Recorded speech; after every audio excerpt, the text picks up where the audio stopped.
Okay,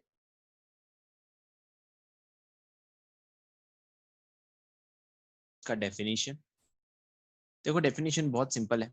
planning का मतलब क्या है? दो चीज आपको करना है। प्लानिंग मतलब सबसे पहले आपका ऑब्जेक्टिव सेट करना है, राइट? और ऑब्जेक्टिव सेट करने से कुछ नहीं आता, ऑब्जेक्टिव के लिए how to achieve such objective हमें वो भी पता होना चाहिए, राइट? सो ओके, तो प्लानिंग का मतलब ऑब्जेक्टिव सेट करना प्लस एक ऐसा एक्शन प्लान बनाना, एक ऐसा एक्शन प्लान बनाना ताकि हमें पता चले कि इसको किस तरह से अचीव किया जाए। फॉर एग्जांपल, अगर मेरा टारगेट है 90% लाना, ये मेरा ऑब्जेक्टिव बन गया, और उसके लिए एक ऐसा टाइम टेबल बनाना, तो ये मुझे बताएगा कि किस तरह से मैं ये 90% का गोल अचीव करूंगा। जब ये दोनों चीज होती है तो उसे हम कहते हैं planning, right? So it is concern with how to achieve, मतलब कि दो चीज, what is to be done and how it is to be done. तो कैसे करना है और क्या करना है, दोनों चीज हम इससे पता चलती है। तो इससे हमने ये समझा कि प्लानिंग का डेफिनेशन क्या है। अब हमारा नेक्स्ट टॉपिक है कि what are the importance of planning. Planning के क्या क्या इंपॉर्टेंस है। अगेन, इसका मेमोरी टेक्निक मैंने दिया हुआ है, the memory technique is disorder. मतलब कि प्लानिंग का इंपॉर्टेंस क्या है, मतलब अगर प्लानिंग करेंगे, अगर प्लानिंग नहीं होता तो क्या होता। सबसे पहला है कि प्लानिंग अगर हम करते हैं तो हमें एक डायरेक्शन मिलता है, राइट? क्यों? क्योंकि जब हम प्लानिंग करते हैं तो हम ऑब्जेक्टिव सेट करते हैं, और ऑब्जेक्टिव के साथ साथ हमें उसको कैसे अचीव करना है उसका एक एक्शन प्लान बनाते हैं। तो जब हम ये दोनों करते हैं तो हमें क्या मिलता है? एक डायरेक्शन मिलता है फॉर आवर एक्शन। तो फॉर एग्जाम्पल, कि एक ऑर्गेनाइजेशन में जब ओवरऑल ऑब्जेक्टिव उन्होंने बना दिया कि हमें 10,000 का प्रोडक्शन करना है, राइट? तो जब 10,000 का प्रोडक्शन करना है, एक ऑर्गेनाइजेशन में ओवरऑल ऑब्जेक्टिव बन गया, तो इन सभी प्रोडक्शन, मार्केटिंग एंड फाइनेंस के लिए एक डायरेक्शन मिल गया कि उन्हें क्या क्या करना पड़ेगा इस ऑब्जेक्टिव को अचीव करने के लिए। तो सबसे इंपॉर्टेंट है पहला प्लानिंग का, कि it provides direction for action. अब सेकेंड जो पॉइंट है प्लानिंग का, वो है it reduces the risk of uncertainty. Reduces the risk of uncertainty मतलब क्या? देखो, हम प्लानिंग करते हैं फ्यूचर, और फ्यूचर एक ऐसा होता है जो अनसर्टेन होता है। अनसर्टेन मतलब क्या? कि जिसको हम प्रेडिक्ट नहीं कर सकते क्या होने वाला है, राइट? तो ऑब्वियस की बात है कि हम प्लानिंग करने से वो अनसर्टेन इवेंट को हम हटा सकते हैं, हम क्या उसको एलिमिनेट कर सकते हैं? तो आंसर इज नो। हम उस चीज को कभी एलिमिनेट नहीं कर सकते, बट हम लोग उससे बेटर डील कर पाएंगे। अगर हमें एडवांस में पता है कि फ्यूचर में क्या होने वाला है, जो फ्यूचर की अनसर्टेनिटी से हम उसको एडवांस में अगर प्रेडिक्ट कर लेंगे, तो उसे कैसे डील करना है वो हमें पहले से पता चल जाता है। फॉर एग्जाम्पल, अगर हम लोग लेट्स से टूर पे जा रहे हैं और हमने एडवांस में प्रेडिक्ट किया कि हो सकता है कि बारिश हो जाएगी, वी आर नॉट श्योर कि बारिश होगी कि नहीं, दैट इज अनसर्टेन। तो अब आप रोक तो नहीं सकते हो बारिश को, पर बारिश से बचने के लिए आप बेटर प्रिपेयर हो सकते हो, रेनकोट लेके जा सकते हो, right? So this is way it reduces the risk of uncertainty, कि एडवांस में अगर आप प्लान कर लो कि what is to be done, then automatically उस अनसर्टेन इवेंट से आप बेटर डील कर पाओगे। ये इंपॉर्टेंट पॉइंट है इसमें। अब थर्ड पॉइंट जो है प्लानिंग का, दैट इज, अब प्लानिंग के दो पॉइंट हमने कर लिए हैं। तीसरा पॉइंट ये है कि इसमें ओवरलैपिंग एंड वेस्टफुल एक्टिविटी से हम बच जाते हैं। क्या बोला हमने? ओवरलैपिंग एंड वेस्टफुल एक्टिविटी से हम लोग बच जाते हैं। अच्छा, कैसे वेस्टफुल एक्टिविटी एंड ओवरलैपिंग से हम बच जाते हैं? ये देखो, जब हम प्लानिंग करते हैं तो हम प्लानिंग करते हैं तो ऑटोमेटिकली सबको पता है कि सबको क्या काम करना है। तो जब ये होता है तो कोऑर्डिनेशन बहुत अच्छे से होता है। कोऑर्डिनेशन अच्छे से होने की वजह से क्या होता है कि कोई कंफ्यूजन नहीं रहता, बिकॉज सबको पता है कि उनको क्या काम करना है, तो कोई कंफ्यूजन नहीं रहेगा। और कंफ्यूजन और मिसअंडरस्टैंडिंग नहीं होने की वजह से, कंफ्यूजन नहीं रहेगा, मिसअंडरस्टैंडिंग नहीं रहेगी, बिकॉज बहुत अच्छे से पहले से प्लान कर दिया है कि हमें क्या अचीव करना है और कैसे अचीव करना है। इसलिए क्या होगा कि हमारा काम बहुत ही स्मूथली चलेगा, और स्मूथली चलने की वजह से कोई भी वेस्टेज नहीं होने वाली है, राइट? मैं फिर से रिपीट करता हूं, क्योंकि वेस्ट तभी होता है जब आप प्रॉपर प्लानिंग नहीं करते हो। वेस्ट तभी होता है जब हमें पता नहीं है कि हमें कैसे काम करना है। प्लानिंग करने से क्या होता है कि हम जब पहले से ऑब्जेक्टिव सेट कर लेते हैं, उसको अचीव करने के तरीका ढूंढ लेते हैं, तो कोई कंफ्यूजन और मिसअंडरस्टैंडिंग नहीं रहता, सबके बीच में अच्छा सा कोऑर्डिनेशन हो जाता है, और काम बहुत ही ज्यादा स्मूथली चलता है। अब फोर्थ पॉइंट जो है, इट प्रमोट इनोवेटिव आइडियाज। अच्छा, ये इनोवेटिव आइडियाज को कैसे प्रमोट करता है इसके बारे में है। देखो, मेरी बात सुनो। मैनेजमेंट के 5 फंक्शंस है। मैनेजमेंट के 5 फंक्शंस क्या क्या है? हम पहले प्लानिंग करते हैं, फिर ऑर्गेनाइजिंग करते हैं, डायरेक्टिंग करते हैं, स्टाफिंग करते हैं, एंड कंट्रोलिंग करते हैं। देखो, प्लानिंग के बेसिस पे ये सारा फंक्शंस होता है। तो कोई नया आइडिया होता है, तो वो नया आइडिया जनरली हम प्लानिंग के टाइम ही कंसीडर करते हैं, बिकॉज एक बार आपने प्लान बना दिया, उसके बाद कोई नए आइडियाज को आप कंसीडर नहीं कर पाते हो। तो कोई भी जो नए आइडियाज है वो आप प्लानिंग के टाइम ही करते हो। इसलिए कहते हैं कि प्लानिंग में आप कुछ नया इनोवेशन चाहे तो ला सकते हो। क्यों? क्योंकि आप जो भी नए आइडियाज बनाओगे उसको हम एक कॉन्क्रीट प्लान की तरह बना देंगे। जो भी आइडियाज होगा उसको एक कॉन्क्रीट प्लान की तरह बन जाएगा। बट इसमें बहुत ध्यान रखना है, बिकॉज ये बहुत ही चैलेंजिंग एक्टिविटी है, बिकॉज बिकॉज जो भी मेरा फ्यूचर एक्शन होगा वो मेरे पूरा ये प्लान के ऊपर डिपेंड है। तो कोई इनोवेटिव आइडियाज है तो आप उसको सोच समझ के चूज करना चाहिए, बिकॉज मेरा फ्यूचर एक्शन उसके ऊपर डिपेंड करता है। अब फिफ्थ पॉइंट जो है, इट प्रमोट डिसीजन मेकिंग। अच्छा, ये डिसीजन मेकिंग में कैसे प्रमोट करता है, हम इसके बारे में बात कर रहे हैं। देखो, हमने याद एक एग्जांपल है कि अगर हमें एक जाना है, कि हमें एक एरिया से दूसरे एरिया जाना है, या तो हम ट्रेन से जा सकते हैं, या तो हम फ्लाइट से जा सकते हैं, या तो हम कार से जा सकते हैं। मुझे एक एरिया से दिल्ली से बैंगलोर जाना है। अब there are so many alternatives. अब इस ऑल्टरनेटिव को हम लोग क्या करेंगे, सबसे इवैल्यूएट करेंगे, राइट। तो फर्स्ट ऑफ ऑल जब हम प्लानिंग करते हैं तो हम फ्यूचर में देखते हैं कि क्या क्या ऑल्टरनेटिव कोर्सेज ऑफ एक्शंस है जिसके थ्रू हम अपने गोल को अचीव कर सकते हैं। तो मेरे एग्जांपल में मैंने ये देखा कि मैं ट्रेन से, फ्लाइट से या कार से, तीनों तरीके से मैं बैंगलोर पहुंच सकता हूँ। उसके बाद मैंने क्या किया कि अब मुझे इन सभी में से चॉइस करना है कि कौन सा ऑल्टरनेटिव कोर्सेज ऑफ एक्शन है जो मेरे लिए मोस्ट सूटेबल है। मतलब इन तीनों में से कौन सा जो है सबसे अच्छा मोड ऑफ ट्रांसपोर्टेशन है, तो उन सभी को मैं इवैल्यूएट करूंगा। और इवैल्यूएट करने के बाद मुझे लगा यार नहीं, फ्लाइट से जाना सबसे अच्छा है, बिकॉज इसमें मेरा टाइम बचता है, तो ये मेरे लिए मोस्ट अप्रोप्रिएट है, ये मेरे लिए मोस्ट अप्रोप्रिएट है टू बाय सूटेबल गोल, क्योंकि मेरा गोल था कि मुझे जल्दी से बैंगलोर पहुंचना है, तो this is the most appropriate, right. तो आप डिसीजन मेकिंग में काफी अच्छा हेल्प करता है, बिकॉज प्लानिंग में आप फ्यूचर देखते हो, फ्यूचर में आप प्रेडिक्ट करते हो कि मेरे पास ऑल्टरनेटिव चॉइसेस कौन से हैं, उसमें से आप इवैल्यूएट करते हो और मोस्ट अप्रोप्रिएट चूज करते हो जो आपके गोल के लिए सूटेबल हो, जो आपके गोल के लिए सूटेबल हो, तो आपको डिसीजन मेकिंग में काफी ये हेल्प करता है, राइट। एंड लास्ट पॉइंट जो है प्लानिंग का, it is planning establish standards for controlling। अब इसका मतलब क्या है कि सर प्लानिंग एस्टैब्लिश करता है स्टैंडर्ड। देखो, कंट्रोलिंग का मतलब क्या होता है? कंट्रोलिंग का मतलब हमें ये चेक करना है कि क्या हमारा एक्चुअल जो परफॉर्मेंस है वो जो हमने सोचा था, जो हमने स्टैंडर्ड से सोचा था, वैसा हुआ है कि नहीं। और स्टैंडर्ड परफॉर्मेंस हम कैसे डिटरमाइन करते हैं? प्लानिंग के टाइम डिटरमाइन करते हैं, राइट। तो प्लानिंग के टाइम हम स्टैंडर्ड परफॉर्मेंस डिटरमाइन करते हैं, कंट्रोलिंग के टाइम हम अपने एक्चुअल परफॉर्मेंस को स्टैंडर्ड से कंपेयर करते हैं, और हमें कोई डेविएशन है तो उससे पता चलता है, और इस डेविएशन का हम करेक्टिव एक्शन लेते हैं। तो जो भी कंट्रोलिंग का काम करना है, ये तभी पॉसिबल होगा जब आपके पास प्लानिंग पॉसिबल होगी। अगर आपके पास प्लानिंग पॉसिबल नहीं है तो आप कंट्रोलिंग का काम नहीं कर पाओगे, राइट। तो फॉर एग्जांपल अगर मेरे को 90 मार्क्स लाना, मैंने एक स्टैंडर्ड सोचा था, मैंने प्लान बनाया था, पर एक्चुअली मेरा सिर्फ 80 आया, तो मैं कंपेयर कर सकता हूं, अच्छा मेरे 10 मार्क्स कम है तो ये मेरा डेविएशन है, और मैं अच्छे से पढ़ाई करूंगा, ये मेरा करेक्टिव एक्शन है। तो कंट्रोलिंग करना है तो उसके लिए सबसे पहले इंपॉर्टेंट है प्लानिंग करना।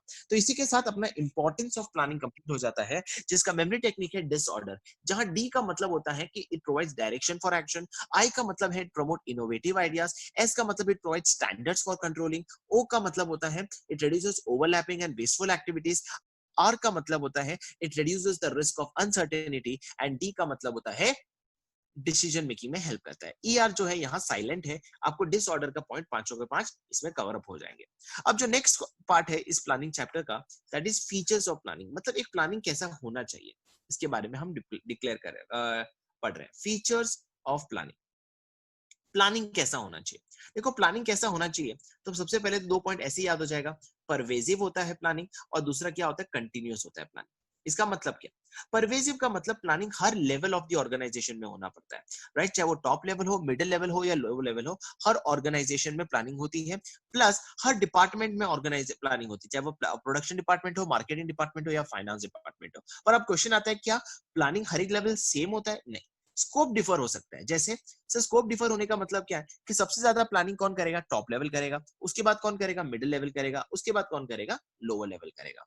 अब सेकंड है कि प्लानिंग जो है वो कंटिन्यूस है। कंटिन्यूस का मतलब है कि ये नेवर एंडिंग है। नेवर एंडिंग मतलब क्या, कि आप एक प्लान बनाते हो एक पर्टिकुलर टाइम के लिए। टाइम क्या होता है? वो एक साल होता है, एक महीना होता है, या एक दिन होता है। एक साल, एक महीना या एक दिन। जैसे ही अब वो टर्म खत्म हो जाता है, अब नया प्लान ड्रॉ करते हो with new requirements and new conditions. ये इंपॉर्टेंट वर्ड है, न्यू रिक्वायरमेंट है, नए कंडीशंस के साथ, बिकॉज सिचुएशन चेंज हो गई होगी, तो आपको प्लानिंग उसके अकॉर्डिंगली करना पड़ेगा।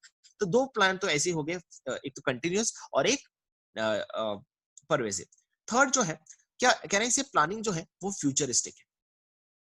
हम मानते हो क्यों? क्योंकि हम प्लान किसके लिए करते हैं? फ्यूचर के लिए करते हैं। तो प्लानिंग ऑब्वियसली फ्यूचर इवेंट्स के लिए होते हैं। तो फ्यूचर इवेंट्स कैसा होता है? सर्टेन होता है कि अनसर्टेन होता है? ऑब्वियसली सर अनसर्टेन होता है। तो जो अनसर्टेन इवेंट्स है उसके लिए हम प्लानिंग करते हैं, राइट। तो कैसे?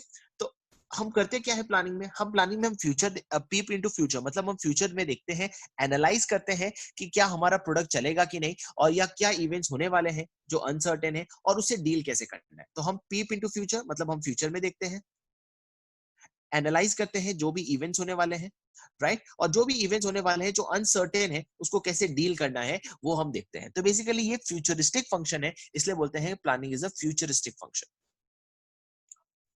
Now the fourth point is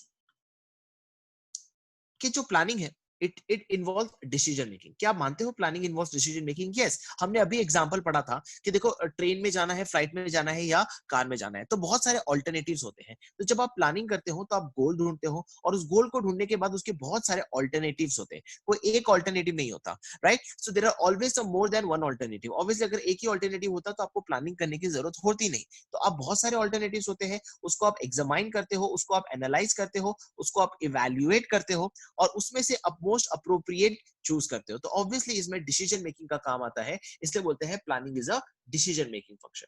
fifth point जो है कि सर डिसीजन मेकिंग के साथ साथ it is also a mental exercise. Mental exercise का मतलब क्या, कि प्लानिंग में ज्यादा आपको सोचना पड़ता है rather than doing, it is more of thinking rather than doing, right. और सोचना भी कैसा पड़ता है, it is more rather than thinking rather than doing। और सोचना भी कैसा पड़ता है, सिस्टमैटिकली थिंक करना पड़ता है, लॉजिकली थिंक करना पड़ता है। तो सिस्टमैटिकली प्लस लॉजिकली आपको सोचना पड़ता है, राइट। और उसके लिए आपको क्या चाहिए, आपको चाहिए इंटेलिजेंस। आपका दिमाग में सिचुएशन के हिसाब से दिमाग लगना चाहिए, इंटेलिजेंस चाहिए होता है। सेकंड, साउंड जजमेंट चाहिए होता है, साउंड जजमेंट चाहिए होता है। And foresight imagination. What do you mean by foresight imagination? मतलब अगर मैं दो बंदे की बात करूं, ये बंदा पहले से गोवा जा चुका है और ये बंदा गोवा नहीं गया था, जब नेक्स्ट टाइम ये प्लान करते हैं गोवा जाने के लिए, तो बेटर प्रिपेयर कौन रहेगा? तो ऑब्वियसली ये, बिकॉज ये इमेजिन अच्छे से कर पाता है। तो it is a mental exercise because ये आपको सोचना पड़ता है rather than doing। अब जो नेक्स्ट फंक्शन है कि प्लानिंग जो है वो आपका प्राइमरी फंक्शन है।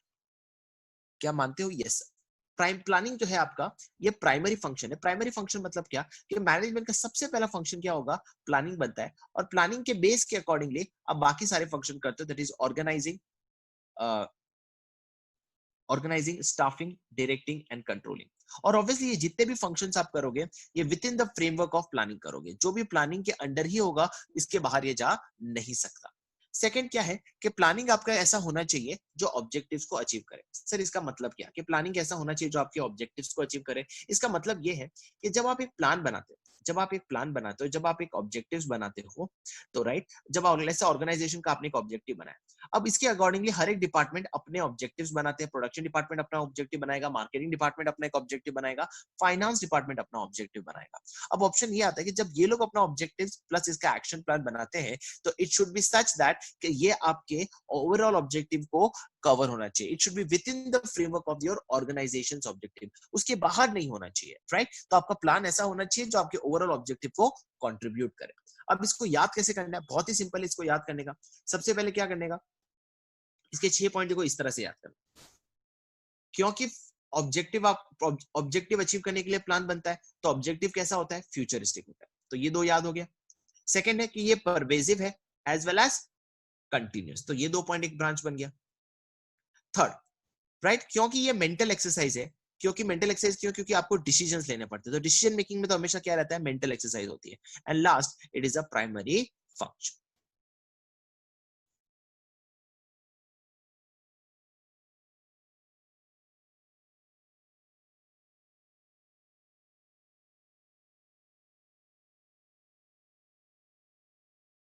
अब हम डिस्कस करने वाले हैं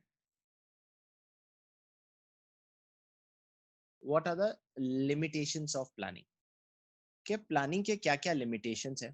और इसका मैंने एक मेमोरी टेक्निक भी दिया है, दैट इज डिस्क, रिजिड है एंड टाइम कंज्यूमिंग है। ये इसका मेमोरी टेक्निक है। सबसे पहला पॉइंट जो है, चलो हम ये लेते हैं कि जब आप प्लानिंग करते हो तो इससे क्या आ जाती है? रिजिडिटी आ जाती है। रिजिडिटी का मतलब क्या है? कि आप प्लानिंग को मॉडिफाई नहीं कर सकते हो, एक फ्लेक्सिबिलिटी कम हो जाती है, राइट।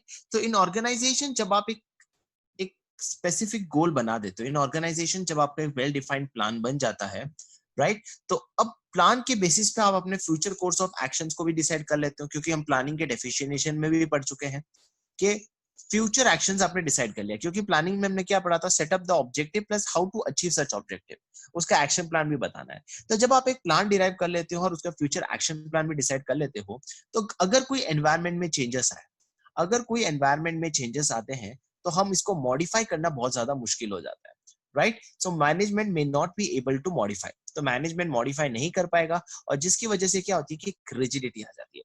मैं एक एग्जांपल देके बताता हूँ कि लेट्स से तुमने डिसाइड किया था कि अगर तुम्हें मुंबई से दिल्ली जाना है, तो तुमने ऑप्शन चूज किया था फ्लाइट, तुमने रेलवे चूज नहीं किया था और अदर चूज नहीं किया था। अब ऐसा हुआ कि आप वो फ्लाइट में पहुंचोगे तो आप एक दिन में पहुंच जाओगे, राइट? पर ऐसा हो गया कि बारिश हो गई और बारिश की वजह से आपकी फ्लाइट कैंसिल हो गई। अब ना आप रेलवे बुकिंग कर पाओगे ना फ्लाइट में जा पाओगे। देखो, आपने जब एक एक्शन प्लान डिसाइड कर लेते हो, तो फिर उसके बाद वापस जाना बहुत ज्यादा मुश्किल हो जाता है। तो प्लानिंग एक रिजिडिटी आ जाती है। सेकेंड पॉइंट जो है कि देखो, ये डायनामिक एनवायरनमेंट में वर्क नहीं करेगा। डायनामिक एनवायरनमेंट का मतलब क्या है? देखो, हमने लास्ट चैप्टर में पढ़ा था कि एनवायरनमेंट तीन टाइप बहुत सारे होते हैं: social, economical, political, technological and legal. ये है हमारे एनवायरनमेंट। अगर ये जो एनवायरनमेंट है, राइट, ये कीप्स ऑन चेंजिंग है, राइट? बिजनेस एनवायरनमेंट जो होता है वो डायनामिक नेचर होता है, राइट? और मैनेजमेंट का काम होता है कि क्योंकि बिजनेस एनवायरनमेंट बहुत ज्यादा डायनामिक होता है, तो मैनेजर का काम होता है कि इसको बार बार आप असेस करो, बार बार आप समझो कि क्या चेंजेस हो रहा है, ताकि आप प्लान को बार बार मॉडिफाई कर सको। पर अगर ये बहुत ही फ्रीक्वेंटली चेंज हो जाता है, अगर आपकी ये बहुत ज्यादा फ्रीक्वेंटली चेंज हो जाएगा प्लान, तो फ्रीक्वेंटली चेंज होने की वजह से वो प्लान आपका प्रॉपर एग्जीक्यूशन नहीं हो पाएगा, राइट? तो प्लान आपका फेल हो जाता है जहां एनवायरनमेंट बार बार चेंज होता रहता है। तो मैं फिर से रिपीट करता हूं कि जो डायनामिक एनवायरनमेंट पॉइंट है वो ये कहना चाहता है कि देखो, जो आपके एनवायरनमेंट है उसमें social, economical, political and technological and legal होते हैं। एनवायरनमेंट हमेशा डायनामिक नेचर के होते हैं, क्योंकि इसमें बार बार चेंजेस होते रहते हैं, और मैनेजमेंट का काम है इनको कंटिन्यूसली असेस करना, राइट? अगर आप फ्रीक्वेंटली अपना प्लान बार बार चेंज करोगे, सॉरी, अगर आपका एनवायरनमेंट ऐसा है जो फ्रीक्वेंटली चेंज होता है, तो वहां आपका प्लानिंग का वर्क करना फेल हो जाता है, because planning may not work in a frequent changes happens in the environment. For example, देखो अभी जो कोरोना का टाइम हो रहा है, अब कोरोना के टाइम के हमें पता ही नहीं है कि लोग डिमांड करने वाले हैं हमारे प्रोडक्ट की, नहीं करने वाले, हमारा होटल इंडस्ट्री चलेगा कि नहीं चलेगा। ऐसे टाइम पे आप जो भी प्लान बनाते हो, तो उसका जो फेलियर होने के चांसेस है वो काफी ज्यादा हो जाता है। अब जो हम थर्ड पॉइंट पढ़ रहे हैं, वो थर्ड पॉइंट ये है कि इट रिड्यूसेस क्रिएटिविटी।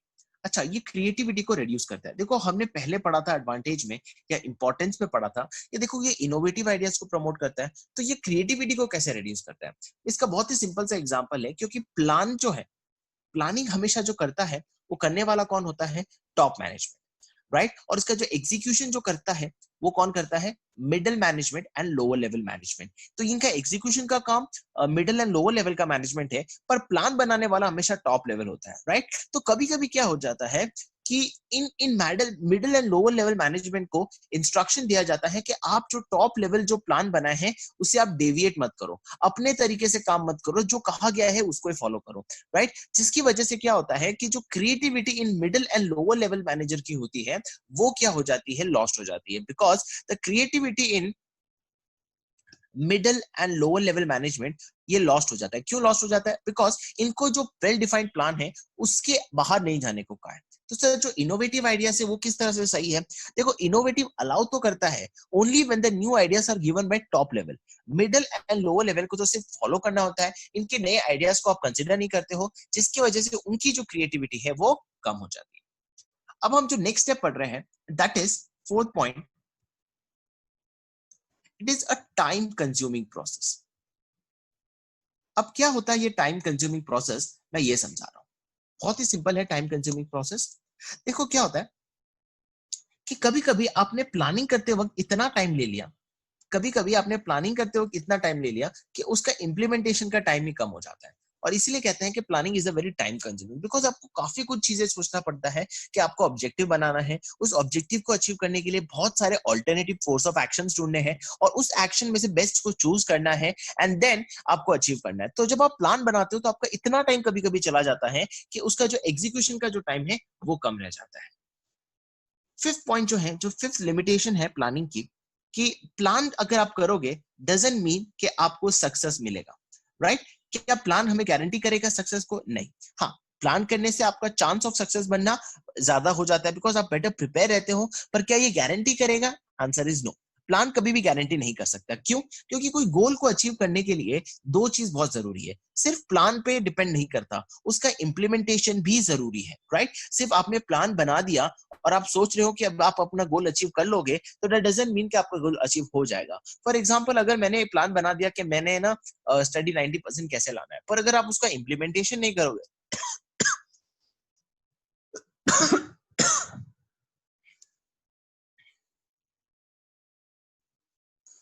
अगर आप अपने प्लान का इम्प्लीमेंटेशन नहीं करोगे तो आपका प्लान कभी भी सक्सेसफुल नहीं रहेगा, राइट? सो विदाउट प्लान, जब तक एक्शन फॉर्म में ट्रांसलेट नहीं हो जाता, तब तक आपका जो प्लान है वो क्या हो जाता है? मीनिंगलेस हो जाता है।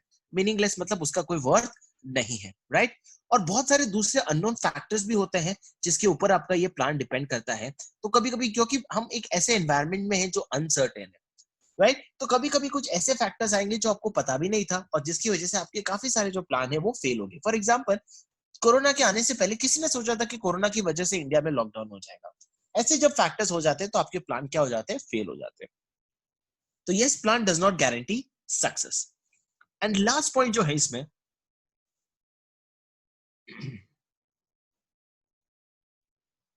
लास्ट पॉइंट ये है कि इट इन्वॉल्व्स ह्यूज कॉस्ट। बहुत ज्यादा पैसा लगता है, राइट? सब पैसा किस तरफ से लगता है? दो तरीके से कॉस्ट लगता है। That is, first is time. Time is a money. Time आप जितना ज्यादा इन्वेस्ट करोगे, हमने ऑलरेडी डिस्कस कर लिया, प्लान में कभी कभी इतना टाइम चला जाता है कि आपकी एग्जीक्यूशन का टाइम नहीं रहता, राइट? क्यों आपको टाइम ज्यादा लगता है? बिकॉज आपको हर चीज चेक करनी पड़ती है, उसकी एक्यूरेसी चेक करनी पड़ती है कि जो आपने एक्शन प्लान लिया है उससे सही में आप अचीव कर पाओगे कि नहीं। जो भी आपने कोर्स ऑफ एक्शन लिया है, जो आपने स्ट्रेटेजी बनाया है, उसको बार बार क्रॉस चेक करना पड़ता है। प्लस आपका बहुत सारा खर्चा होता है। खर्चा किस एंगल से होता है? कि देखो, आपको बहुत सारी कॉन्फ्रेंस कॉल करनी पड़ती है, डिस्कशन करना पड़ता है कि किस तरह से हम आगे चलने वाले हैं। काफी सारे प्रोफेशनल एक्सपर्ट्स को मिलने पड़ते हैं उस फील्ड के, ताकि जब आप इतना बड़ा प्लान करो, लेट्स से आप इतनी बड़ी फैक्ट्री खोल रहे हो, इस फैक्ट्री खोलने से पहले आपको समझना पड़ेगा प्रोफेशनल एक्सपर्ट्स के साथ। जैसे केमिकल फैक्ट्री खोला तो काफी काफी केमिस्ट्रियंस को मिलना पड़ेगा, आपको उनसे बात करनी पड़ेगी, उनसे समझना पड़ेगा इस प्रोसेस को। तो काफी ज्यादा उसमें खर्चा हो जाता है। प्लस आप इन्वेस्टिगेशन भी खूब करते हो। तो कभी कभी क्या होता है कि प्लानिंग करने के टाइम खर्चे काफी ह्यूज हो जाते हैं कि उससे होने वाला जो बेनिफिट है, राइट, कभी कभी आपका जो कॉस्ट खर्चा इतना ज्यादा हो जाता है कि उसका जो होने वाला बेनिफिट है वो कम पड़ जाता है, right? So it involves huge cost. इसी के साथ प्लानिंग के 6 पॉइंट्स हमने कवर अप कर लिए। मैं फिर से रिपीट करता हूं लिमिटेशन जो प्लानिंग के हैं, that is DISC, rigid and time consuming. Planning जो आप करते हो, डे मतलब होता है कि it can not work in dynamic environment. I का मतलब क्या है? कि it involves huge cost. S का मतलब क्या होता है? कि it does not guarantee success. C मतलब इट रिड्यूसेस क्रिएटिविटी। रिजिड तो है एंड टाइम कंज्यूमिंग, राइट? तो ये होता है लिमिटेशंस ऑफ प्लानिंग। मैं फिर से रिपीट करता हूं, डी मतलब it can not work in dynamic environment. I का मतलब कहता है it involves huge cost. S का मतलब it does not guarantee success. C का मतलब क्रिएटिविटी को कम कर देता है, रिजिडनेस है एंड टाइम कंज्यूमिंग है। अब जो हम नेक्स्ट पढ़ने वाले हैं that is steps of planning, जो हमारा आखिरी टॉपिक है इस चैप्टर का। दैट इज क्या क्या स्टेप्स होते हैं प्लानिंग में, राइट? सबसे पहला सेट है setting up of objective. Objective को सेट करना ये हमारा सबसे पहला फंक्शन है, राइट? तो सबसे पहला स्टेप्स होगा प्लानिंग करना कि सबसे पहले आप अपने को ऑब्जेक्टिव्स बनाओ, राइट? तो पहले क्या करोगे? हर एक ऑर्गेनाइजेशन में सबसे पहले ऑर्गेनाइजेशन का गोल बनता है।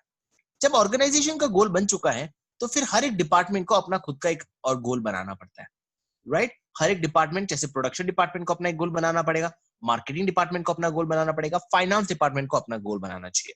अब ये ध्यान जरूर रखना चाहिए कि जब आप ऑर्गेनाइजेशन का ऑब्जेक्टिव बनाते हो तो वो बहुत ही क्लियर होना चाहिए और सबको समझ आए वैसा बनाना चाहिए, राइट? तो ऑब्जेक्टिव शुड बी क्लियर होना चाहिए and it should be stated to all the departments and all the units of the organisation. मतलब जब आप ऑर्गेनाइजेशन का गोल बनाते हो तो ऑर्गेनाइजेशन का गोल बहुत ही क्लियरली सबको पता होना चाहिए, हर डिपार्टमेंट को पता होना चाहिए, हर डिपार्टमेंट के एम्प्लॉयज को पता होना चाहिए, राइट? ओके। जैसे आपने ऑर्गेनाइजेशन का गोल बनाया, अब आपकी बारी होती है कि डिपार्टमेंट के गोल्स बनाने की, और डिपार्टमेंट के गोल्स के साथ साथ उनको अपना एक्शन प्लान भी बनाना पड़ता है। पर ये जरूर ध्यान रखें कि ये जो गोल ये लोग बनाते हैं it should be within the framework of organisation goal. मतलब इन डिपार्टमेंट का जो गोल होता है वो ऑर्गेनाइजेशन के गोल के बाहर नहीं होना चाहिए, it should be within the framework of organisation goal. अब जो सेकंड पॉइंट है वो है डेवलपिंग प्रेमाइसेस। क्या होता है डेवलपिंग प्रेमाइसेस, इसके बारे में हम समझते हैं। डेवलपिंग प्रेमाइसेस का मतलब क्या होता है कि देखो, प्लानिंग आप करते हो फ्यूचर के लिए, और फ्यूचर कैसा है हमें अच्छे से पता है कि it is very much uncertain. तो जब अनसर्टेन होता है तो आपको कुछ ना कुछ अजम्पशंस लेने पड़ते हैं, राइट? तो मैनेजर को कुछ ना कुछ अजम्पशंस लेने पड़ते हैं फ्यूचर के बारे में। फॉर एग्जांपल मैं तुम्हें एक समझाता हूं कि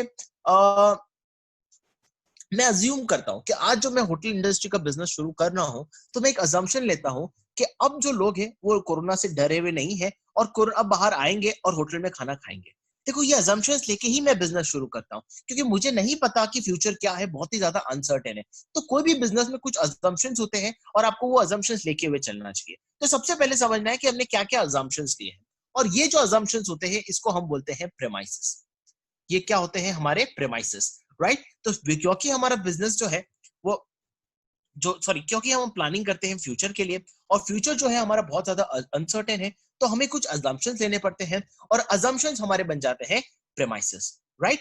अब क्वेश्चन आता है कि सर ये अजम्पशंस हम क्या बेसिस पे बनाते हैं, कि हमें हमें कैसे पता कि कोरोना के बाद भी लोग खाना खाने आएंगे?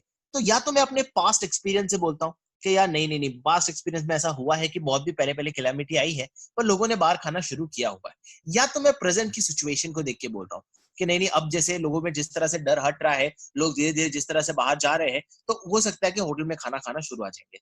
या तो फिर मुझे फ्यूचर ऐसा लग रहा है कि हाँ, कि नहीं, फ्यूचर में तो आएंगे, अभी अभी नहीं आया तो कोई बात नहीं, पर फ्यूचर में बेस पे आ सकते हैं। या तो मैं पास्ट के एक्सपीरियंस के बेसिस पे बोल सकता हूं, या तो मेरे एग्जिस्टिंग प्लान्स, इसको बोलते हैं प्रेजेंट नहीं, एग्जिस्टिंग प्लान के हिसाब से बोल सकता हूं, या मैं फोरकास्ट कर रहा हूं, राइट? तो ये आपका जो अजम्पशन बनाते हो, ये आपका बेस बन जाता है फ्यूचर प्लान्स के लिए, राइट? तो these assumptions become your base for your future plans. तो सबसे पहले मैं वापस बता देता हूं, डेवलपिंग प्रेमाइसेस मतलब क्या है कि क्योंकि आप प्लान करते हो फ्यूचर के लिए और फ्यूचर इतना ज्यादा अनसर्टेन है, आपको कुछ अजम्पशंस बनाने पड़ते हैं। अब अजम्पशंस आप बना सकते हो तीन तरीके से, या तो अपने पास्ट एक्सपीरियंस से, या प्रेजेंट की सिचुएशन या एक्जिस्टिंग प्लान के हिसाब से, या आप फोरकास्ट कर रहे हो कि हाँ ये सब चीजें होगी। अजम्पशन आपके लिए बहुत जरूरी है, बिकॉज इसी के बेसिस पे आपका फ्यूचर कोर्स ऑफ एक्शन या फ्यूचर प्लान डिसाइड होता है। जैसे आपने कुछ अजम्पशंस ले लिए, अब जो थर्ड स्टेप है,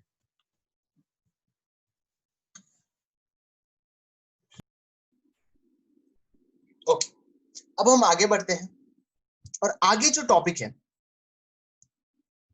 सॉरी, आगे जो नेक्स्ट स्टेप है कि आपने अजम्पशंस देने के बाद जो थर्ड स्टेप है वो है आइडेंटिफाई करना सभी ऑल्टरनेटिव कोर्स ऑफ एक्शन। जितने भी ऑल्टरनेटिव कोर्स ऑफ एक्शन है उस काम करने के लिए, वो आपका काम है कि उसको आइडेंटिफाई करना। ठीक है, तो एक बार आपने ऑब्जेक्टिव सेट कर लिया, उसके बाद उसके अजम्पशंस बना लिए, अब आपका काम है कि उस काम को अचीव करने के लिए कितने ऑल्टरनेटिव कोर्सेज हैं। जैसे मैंने कहा था कि मुंबई से दिल्ली जाना है, तो उसके लिए क्या क्या तरीके हैं। आप यहाँ से ट्रेन से जा सकते हो, फ्लाइट से जा सकते हो, तो बहुत सारे ऑल्टरनेटिव कोर्सेज ऑफ एक्शन है जो आपको आइडेंटिफाई करने हैं। अब यहाँ ये होता है कि आपका जितना प्लान इंपॉर्टेंट होता है, उतने ज्यादा आपको आइडेंटिफाई करने पड़ेंगे ऑल्टरनेटिव कोर्सेज ऑफ एक्शन। तो जितना प्लान ज्यादा इंपॉर्टेंट, उतने ज्यादा ऑल्टरनेटिव कोर्सेज ऑफ एक्शन आपको ढूंढने पड़ेंगे, राइट? अब ये ऑल्टरनेटिव कोर्सेज ऑफ एक्शन कैसे ढूंढोगे? दो तरीके, या जो आप रूटीनली फॉलो करते हो, मतलब मैं रूटीनली मुंबई से जो दिल्ली जाता हूँ वो फ्लाइट से जाता हूँ, तो ये मेरा रूटीन। या इनोवेटिव मत, कुछ नया करना। तो इस बार मैंने पहली बार सोचा है कि मैं ड्राइवर लेके कार में जाऊंगा, दिस इज द इनोवेटिव। तो आपको आइडेंटिफाई करना है कि what are the alternative course through which I can achieve my goal. तो मैंने अपने ऑब्जेक्टिव लिए, कुछ अजम्पशंस लिए, और अजम्पशन लेने के बाद अपना नेक्स्ट स्टेप होता है कि सर ऑल्टरनेटिव कोर्स आइडेंटिफाई।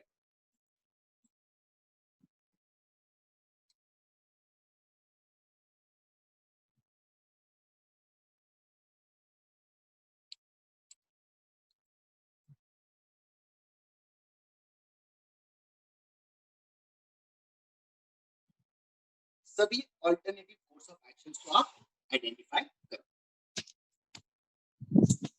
अब आगे बढ़ते हैं, एंड नेक्स्ट पॉइंट इज आपको इवैल्यूएट करना है सभी ऑल्टरनेटिव कोर्स ऑफ एक्शंस को। तो जो नेक्स्ट स्टेप है वो क्या है कि आपको इवैल्यूएट करना है जितने भी ऑल्टरनेटिव कोर्सेज ऑफ एक्शन है उसको इवैल्यूएट करना है। अच्छा, वो कैसे करेंगे आप? बहुत सिंपल है। हर एक ऑल्टरनेटिव कोर्सेज ऑफ एक्शंस के आपके उसके प्रोन्स एंड कॉन्स ढूंढने, मतलब उसके क्या क्या फायदे हैं, उसके क्या क्या नुकसान है, आपको ढूंढना है in the light of your objectives to be achieve. In the light of your objectives to be achieve मतलब क्या, कि अगर मेरा ऑब्जेक्टिव है कि मुझे टाइम पे पहुंचना है, राइट, तो मैं अगर फ्लाइट और ट्रेन की बात करूं और कार की बात करूं तो फ्लाइट मुझे सबसे जल्दी पहुंचा देगा और ट्रेन मुझे सबसे लेट पहुंचाएगा, और ये सेकंड नंबर पे आता है, राइट। अगर मेरा ऑब्जेक्टिव है कि मुझे कॉस्ट कम करना है तो मैं हमेशा प्रेफर करूंगा ट्रेन, बिकॉज ट्रेन का जो कॉस्ट है वो काफी ज्यादा कम है compare to flight and cost, flight and car. तो ऑब्वियसली आपके ऑब्जेक्टिव के बेसिस पे आपको आइडेंटिफाई करने हैं what are the pros and what are the cons of each alternative. अब जो नेक्स्ट स्टेप आता है दैट इज सिलेक्ट करना। Now selecting the alternative course of actions, right. आप वो सिलेक्ट करोगे जो मोस्ट फीजिबल है, जो मोस्ट प्रॉफिटेबल है एंड जिसके सबसे कम नेगेटिव कॉन्सिक्वेंसेस है, मतलब जो आपके लिए सबसे ज्यादा फीजिबल है, जो सबसे ज्यादा आपके लिए फायदेमंद है और जिसके नेगेटिव कॉन्सिक्वेंसेस काफी कम है। अब देखो, ये जो सिलेक्ट करना है इसका कोई मैथमेटिकल फॉर्मूला नहीं है, ये हमेशा मैनेजर अपने एक्सपीरियंस के बेसिस पे सिलेक्ट करता है कि कौन सा ऑल्टरनेटिव कोर्स ऑफ एक्शन उनके लिए बेस्ट है। And the next is implement करना। तो जो भी ऑल्टरनेटिव कोर्सेज ऑफ एक्शंस आपने ढूंढे हैं उसको अब क्या स्टार्ट हो गया है, आपको इंप्लीमेंट करना। ठीक है, इसी के साथ इस चैप्टर के सारे स्टेप्स हो जाते हैं। That is first setting up of objective, second developing premises, third is identify the alternative course of action, fourth is उनको इवैल्यूएट करना। इसी के साथ इस प्लानिंग चैप्टर का कंप्लीट हो जाए।